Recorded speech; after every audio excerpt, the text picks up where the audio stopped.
My brother Bill is in the army now. We heard from him today. His waistline's getting back to normal now. Here's what he had to say.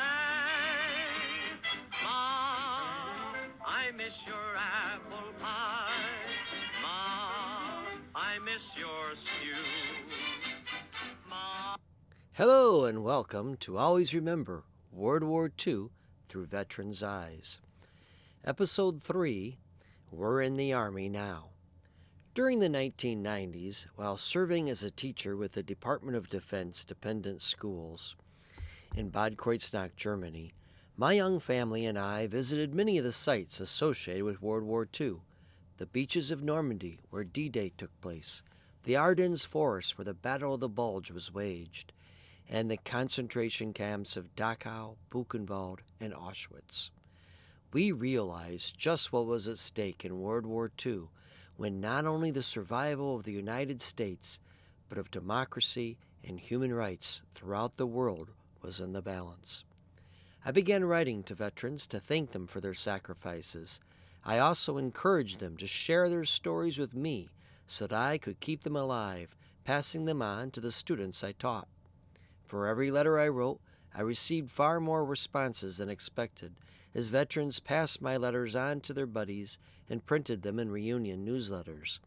I eventually was corresponding with 140 World War II veterans, including over 20 Medal of Honor recipients.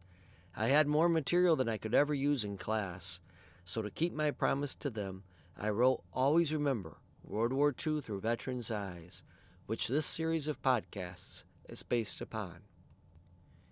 Millions of young Americans reacted to the Japanese surprise attacks at Pearl Harbor and in the Pacific, as did Leo Red Gavitt of Staten, Michigan. I had a 2B classification, men necessary to national defense, when the war broke out in Europe. I wasn't too concerned at the time because I felt there was enough to take care of Hitler. When Japan attacked Pearl Harbor, that was a whole different story. I was tending bar on Sunday to help out a friend. The word came in that the Japs had attacked Pearl. I took off my apron and told the owner to take over because I was leaving to go home and get ready to go. Gavin enlisted in the Navy, where he served on a destroyer, the USS John C. Butler, and earned 5 battle stars for Western New Guinea, Leyte, Luzon, Iwo Jima, and Okinawa. Married, and already a father, Alex Burdas of Kinston, North Carolina, thought he was exempt from service in World War II. Burdas had married his high school sweetheart shortly after graduating from high school on June 20th, 1938. The couple had their first daughter just 5 months before Pearl Harbor occurred. Now supporting a young family, Burdas thought he would remain exempt from the service for the duration of the war. Then the call came on from his local draft board. I reported for duty on April 4th, 1944, and I was sworn in the very same day that the newspaper headlines read, "Married men with children exempt from the draft." Needless to say, many of us were overwhelmed by these headlines, and we asked to talk with someone to see if we could be released. The answer we received was, "You're in the armed forces now. The only choice you have is what branch you wish to serve." We were given the option to choose the Army, the Navy, or the Marines. The Air Force was no longer accepting recruits. So, unlike Burdas, Joe Lawn of Port Lavaca, Texas, was given his first choice and was able to serve in the Army Air Force. Despite high casualty numbers, many of those who served in the Air Force felt, as Lawn did, that he was always thankful that I was in the air and not a foot soldier. Those people won the war, and the Jap soldiers were real jungle fighters, as were our soldiers.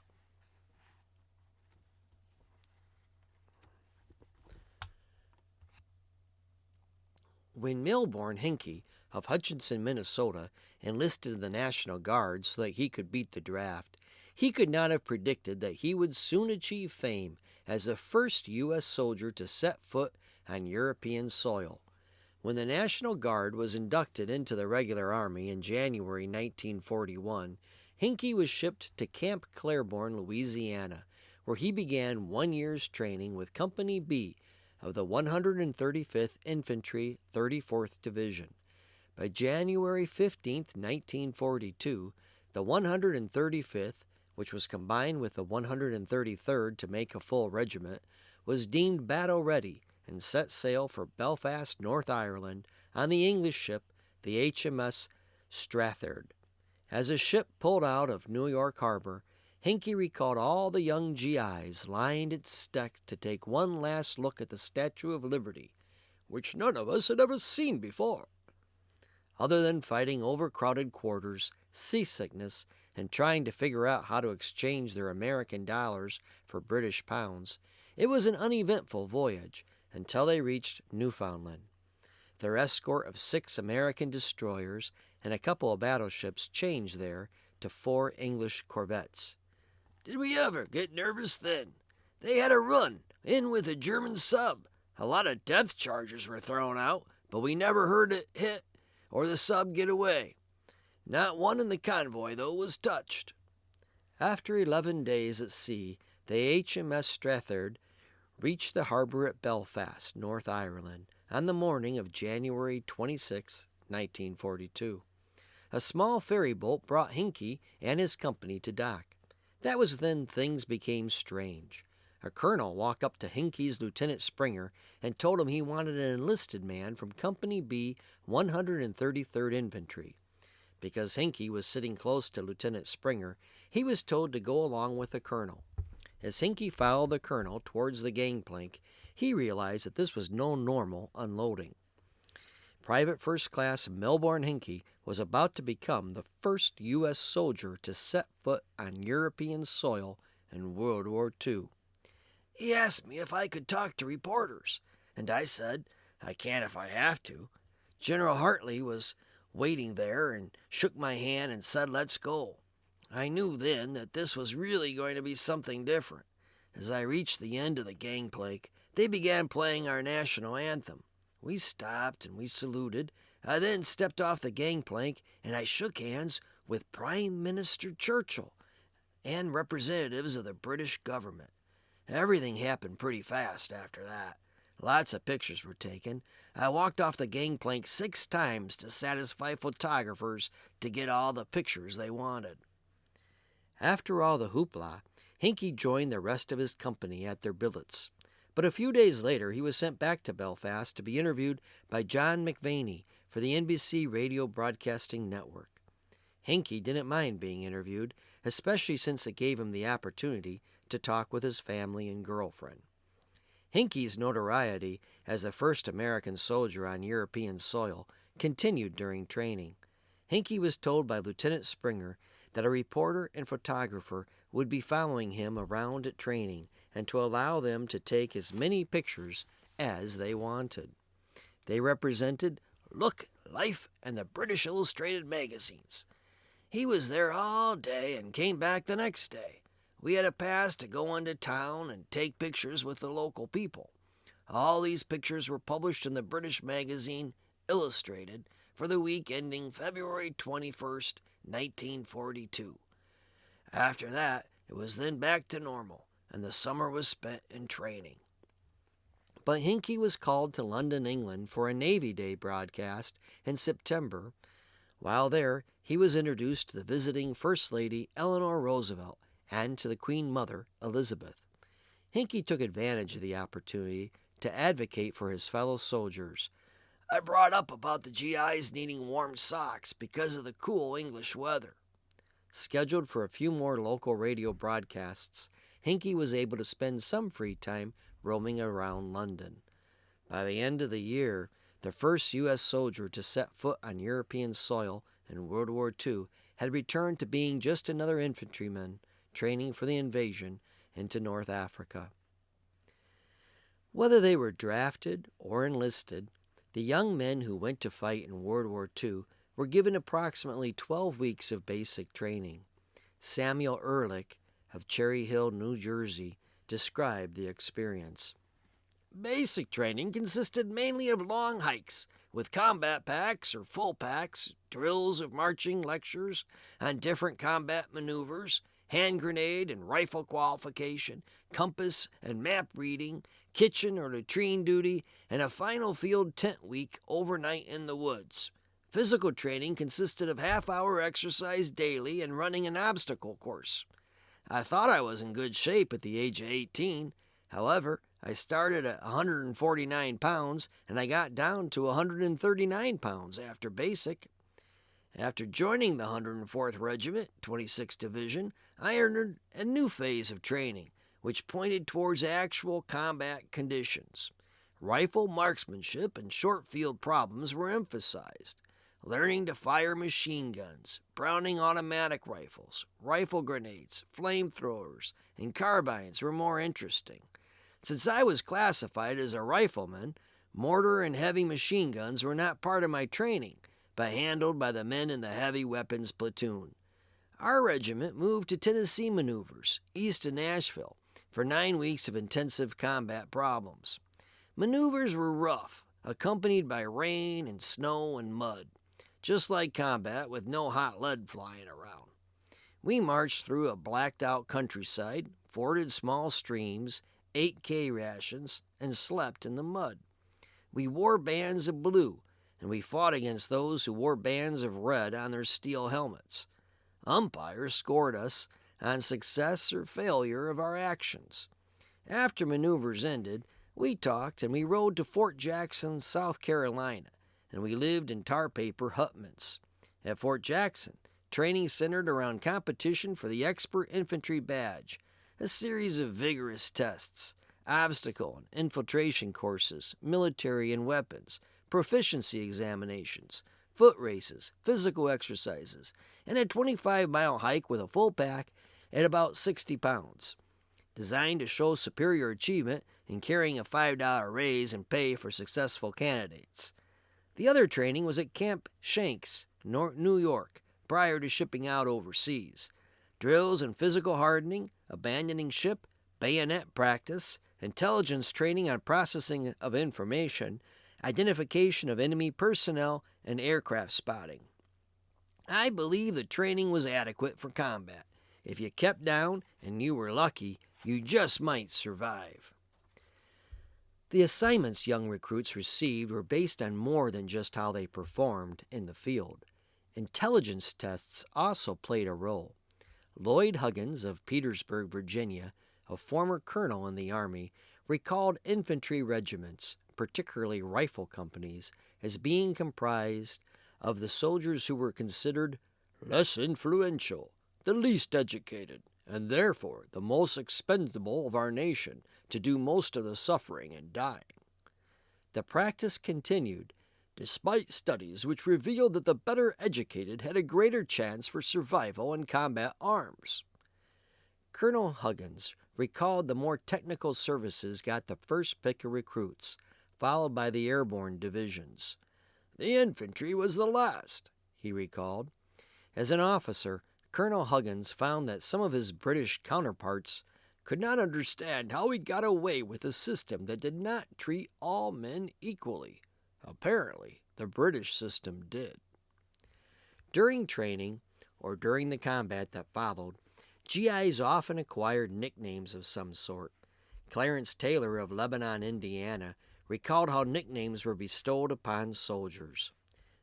Many times these were related to something entirely unrelated to their experience as foot sloggers, perhaps an eating oddity, which they made draw the name of Grunter. Then maybe one such as the one bestowed on one of the men in our communication team, Mudball. This he received because of his always being covered with some form of mud, even when there had been no rain. Foxholes were mostly dry, but somehow or other not his. Then, too, there were those who served to address a man's performance. One man in my radio section was a man always first to the .30 caliber machine gun, mounted on our radio jeep, to fire at enemy aircraft attacking us. For this he was known as Machine Gun Kelly. His actual name was Adam Kasuki. In addition to getting their nicknames and basic training, soldiers often learned macabre skills. Gordon E. King of Merrill, Wisconsin, recalled some of the training he received as a paratrooper with the 506th Parachute Infantry Regiment, 101st Airborne Division as downright chilling.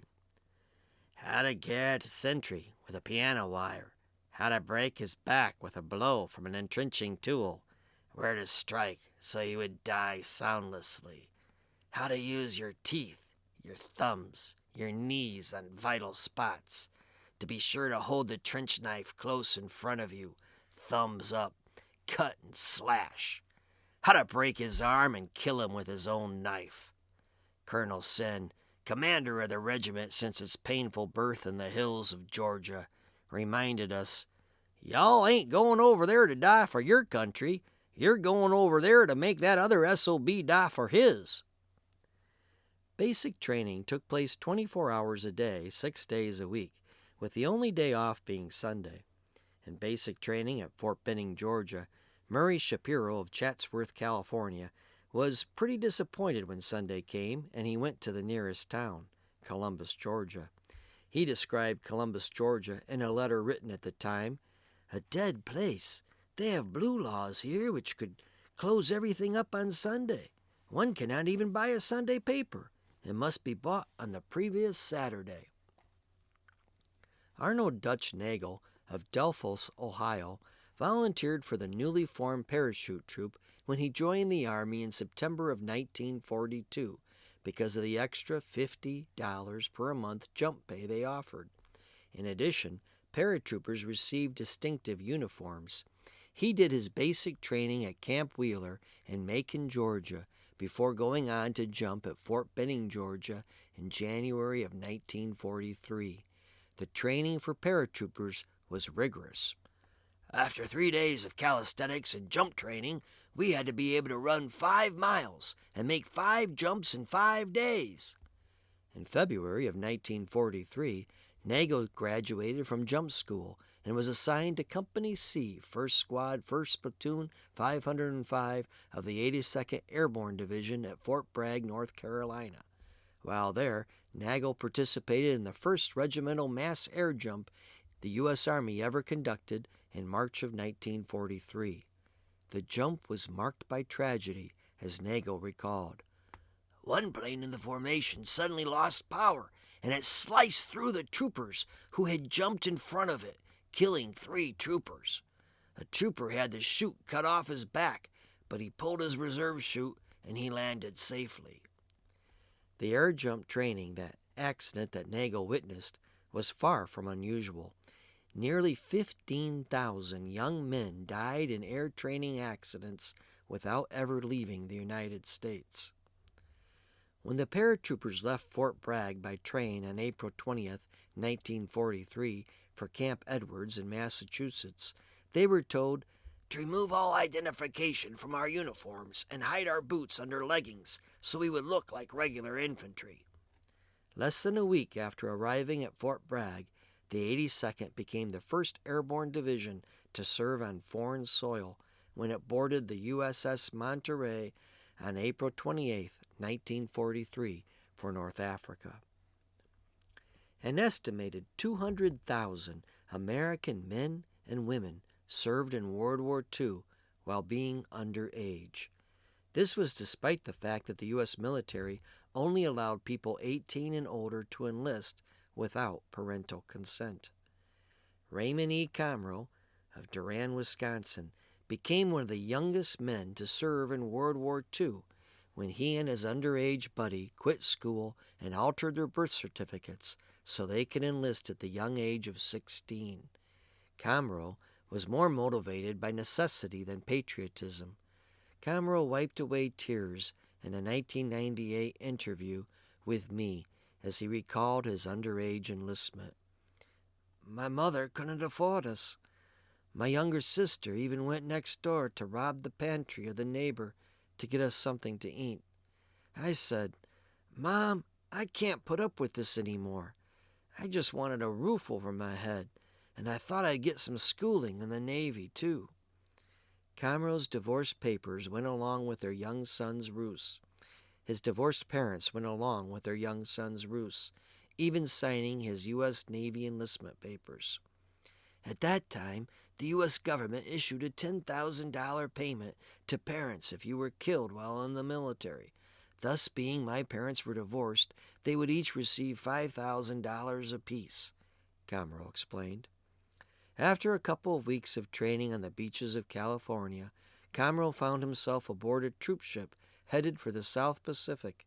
He soon went ashore at the Russell Islands. The first night on the island, Comro was assigned guard duty at a supply tent.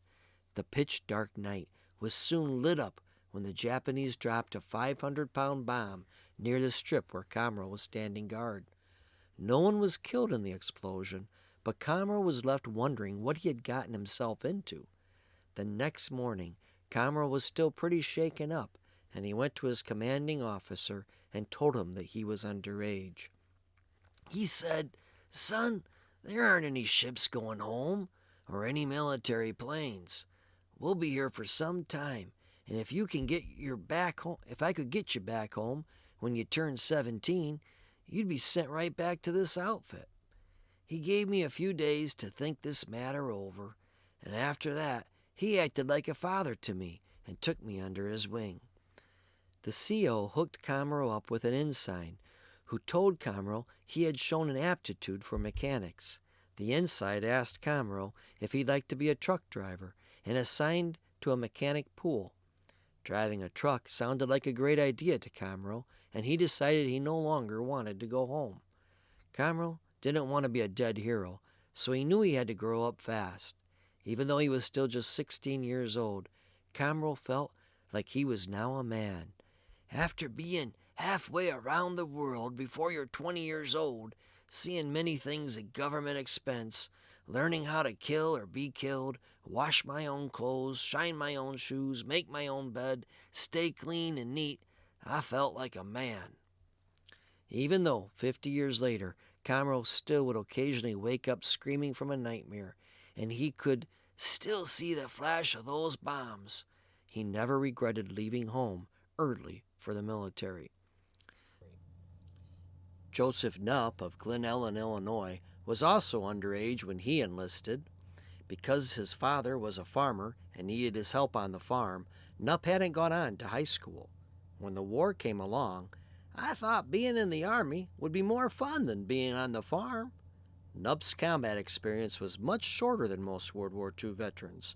Arriving at Camp Lucky Strike in March 1945, he spent just 6 weeks in combat as a gunner on an anti-tank squad in 1st Battalion Headquarters Company, 303rd Infantry, 97th Division. It was long enough to realize, though, just how wrong he'd been. War was hell. Even the farm looked a whole lot better to him after that. Nobody's spoiling me like you used to do. They won't let me stay in bed till it's due. At 5:45, they play me a tune. Our song today, Ma, I Miss Your Apple Pie, from Ambrose and his orchestra, was a big hit in World War II. This concludes this presentation of Always Remember World War II Through Veterans' Eyes. I hope you'll join us for our next podcast, When War Comes to the Pacific, and it'll tell the story of Jefferson DeBlanc, Medal of Honor recipient, who shot down 5 Japanese fighters in the Solomon Islands before he himself was captured by headhunters. Thank you again for joining.